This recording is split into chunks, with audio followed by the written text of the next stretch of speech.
ஒரு சாய்ராமுடைய கேள்வி, செய்யாத தப்புக்கு நான் ஏன் தண்டனையை அனுபவிக்கணும்? நான் எதிர்த்து பேசக்கூடாதா? நான் இந்த நிமிஷம் வரைக்கும் உண்மையாக தான் வாழ்ந்துக்கிட்டு இருக்கேன். ஆனால் என்ன பலர் தேள் கொட்டுவது போல கொட்டிக்கிட்டு தான் இருக்காங்க. அப்போ அவங்கள எதிர்த்து பேசாமல் நான் என்ன செய்கிறது? எதிர்த்து பேசும்போதே என்ன இந்த அளவுக்கு அவமானப்படுத்துகிறாங்கன்னா, நான் அமைதியாக இருந்தால் என் வாழ்க்கை அழிஞ்சிடாதா அப்படின்னு ஒரு கேள்வி. இந்த மாதிரியான கேள்விகள் உங்களுக்கு மனசில் இருந்துச்சுன்னா உடனே கமெண்ட் பண்ணுங்க.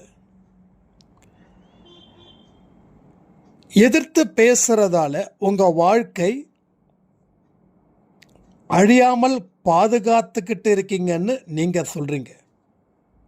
எதிர்த்து பேசுகிறதால நான் என்ன தக்க வச்சுக்கிறேன் அப்படின்னு நீங்கள் ஒரு வாதம் வைக்கிறீங்க. இது சரியான வாதமா அப்படின்னு பார்த்தா இது 100க்கு 100 சரியான வாதம் இல்லை. இந்த பூமியில் நீங்கள் எப்படி பிறந்தீங்க? தனியாக வந்தீங்க இந்த பூமிக்கு இல்லையா? ஸோ அதுக்கப்புறம்தான் அம்மா, அப்பா, அண்ணன், தம்பி, தங்கச்சி இப்படிப்பட்ட ஒரு உறவுகள் உங்களுக்கு கடவுள் கொடுத்தாரு. உங்களை தேள் போல கொட்டிக்கிட்டு இருக்கிறாங்கன்னு சொல்லும்போது அந்த வலியை நான் உணர்றேன். அந்த வலி இல்லைன்னு சொல்ல முடியாது, எல்லாருக்கும் வலிக்கத்தான் செய்யும். அது மோசமான வலியை தான் ஏற்படுத்தும். நீங்கள் ரியாக்ட் பண்ணிக்கிட்டே இருந்தீங்க அப்படின்னா அவங்க உங்களை தர்ம சங்கடத்தில் ஆழ்த்திக்கிட்டு தான் இருப்பாங்க. ஒரு மனுஷனுக்கு ஒரு அடிமை கிடைச்சிட்டான் அப்படின்னா அந்த அடிமையை அவன் ஆளணும்னு நினைப்பான். அதற்காக அவன் என்ன வேணாலும் செய்வான். அப்போ உங்கள் வாழ்க்கையிலையும் நீங்கள் ரியாக்ட் பண்ணும்போது, உங்களை கோபப்படுத்தும் போது, உங்களை எரிச்சல் ஊட்டும் போது, உங்கள் கண்ணில் இருந்து கண்ணீரை வரும்போது அவர்கள் ரசிக்கிறார்கள்.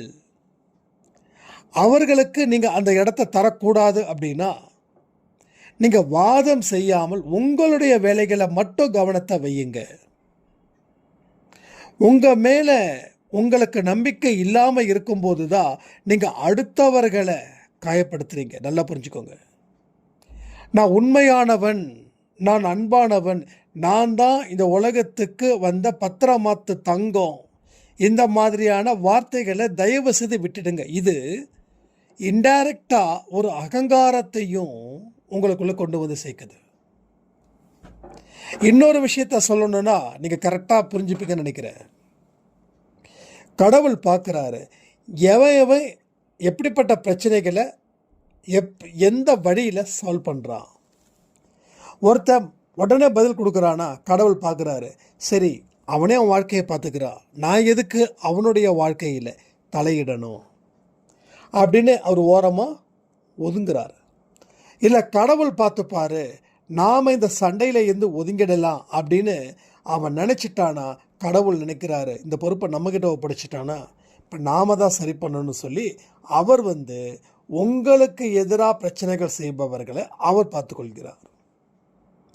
அப்போ நீங்கள் என்ன செய்யணும் அப்படின்னா எந்த காரணத்து கொண்டும் அவங்க கிட்ட சண்டைக்கு போக வேண்டாம். இன்னொன்று சொல்லணும்னா சாக்கடை இருக்குது, அதை கல்லை எடுத்து அடித்தா சாக்கடைக்கு அசிங்கம் இல்லை, அந்த சாக்கடை தண்ணி நம்ம மேலே பட்டு நாம தான் அசிங்கமாக மாறுவோம். அப்போது உங்களை ஒருத்தவங்க எதிர்க்கிறாங்கன்னா நீங்கள் அடுத்த கட்டத்தை நோக்கி நகர்ந்துக்கிட்டு இருக்கீங்கன்னு அர்த்தம். நீங்கள் அந்த இடத்த தாண்டி போயிட்டீங்கன்னா அவங்களுக்கு பலம் குறைஞ்சிடுன்னு அர்த்தம். அதனாலேயே அவங்க உங்களை டார்கெட் பண்ணுறாங்க. அப்போ நாம் அவங்க டார்கெட் பண்ணுறாங்க அப்படின்னு நினைக்கும் போதே நாம் செய்ய வேண்டிய விஷயம் ஒன்று தான். என்ன தெரியுமா? நாம் அடுத்த கட்டத்துக்கு நாம் போகிறோம். அதனால் அந்த வைத்தறிச்சலை இவங்க செய்கிறாங்க. இவங்களை கடவுள் பார்த்துக்கட்டும், நான் இவங்களை தண்டிக்க போகிறதோ இல்லை மனசால இவங்களை காயப்படுத்த போகிறதோ இல்லை அப்படின்னு என்னைக்கு நீங்கள் உறுதியாக இந்த விஷயத்தை செய்கிறீங்களோ அன்னைக்கு உங்களை எதிர்த்து நிற்பவர்கள் கூட உங்களிடம் மண்டியிட்டு உங்ககிட்ட அந்த மன்னிப்பை அவர்கள் கேட்பார்கள். ஸோ இதை நாம் தெளிவாக புரிஞ்சுக்கிற வரைக்கும் நாம் கற்றுக்கிட்டு தான் இருப்போம். கற்ற அவங்களுக்கு பிரச்சனை இல்லை, நமக்கு தான் ப்ராப்ளம். நம்ம வாழ்க்கையில் அடுத்த வளர்ச்சியை நோக்கி போகணும் அப்படின்னா சகிப்புத்தன்மையும் நமக்கு இருக்கணும். அந்த சகிப்புத்தன்மையும் இருந்தால் மட்டும்தான் உங்கள் வாழ்க்கையில் நீங்கள் வளர்ச்சி பெற முடியும். இதையெல்லாம் உங்கள் மனதளவில் சரி பண்ணுங்க. சரி பண்ணி அதை வளர்ச்சியின் பக்கமாக திருப்புங்க.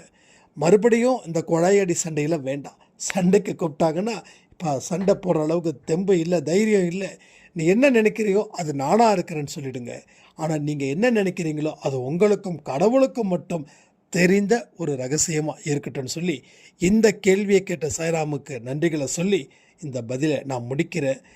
சாய்ராம் உடைய நேம் கவிதா, அவங்க தான் இந்த கேள்வி கேட்டாங்க. இனிமேல் உங்கள் கேள்விகளுக்கு உரிய பதில்கள் இந்த பதிவின் மூலமாக இனி கிடைக்கும் சொல்லி இந்த கேள்வி பதிலை நான் முடிக்கிறேன். ஜெய் சாய்ராம்.